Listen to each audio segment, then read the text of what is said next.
At the state capitol, Republicans are trying to pull in the reins on Gavin Newsom. Roseville Assemblyman Kevin Kiley has introduced a resolution to limit the emergency powers of the governor. It's been ruled by a single man, with 200 laws in California changed unilaterally with the stroke of a pen, with no legislative input at all. Kiley says Newsom has changed rules on workers' compensation and voting by mail all by himself. Meanwhile, some Democrats, including Assembly Budget Chair Phil Ting of San Francisco, say they've been kept in the dark on emergency spending, especially after the legislature appropriated $1 billion for Newsom back in March. But unfortunately, we got very little information back when we asked for contracts, when we asked for details. It literally took weeks and weeks and weeks to get that information.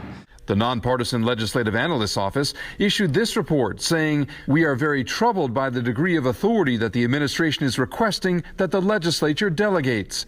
In conclusion, the LAO says, "We urge the legislature to jealously guard its constitutional role and authority." And now Governor Newsom is asking for $3 billion more to respond to COVID-19, but lawmakers aren't sure what it's for. There's been a concern with the lack of communication, the lack of oversight. People at home are tightening their belts. We want to make sure that we're scrutinizing every nickel we're spending in Sacramento. Newsom's office said he was unavailable today, but a spokesman told us the governor looks forward to continuing his conversation with the legislature over the next several weeks to enact an on-time and balanced budget. But Newsom is also being targeted by the Trump administration over civil rights concerns.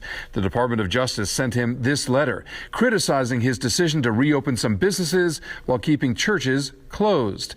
It says the Constitution calls for California to do more to accommodate religious worship, including in Stage 2 of the reopening plan. That brought this reaction today from California Family Council, a religious liberty group. Churches are every bit as essential as Walmart. They're every bit as essential as a grocery store. And it's important that the government not play favorites or pick winners and losers when it comes to who is allowed to open during phase 2.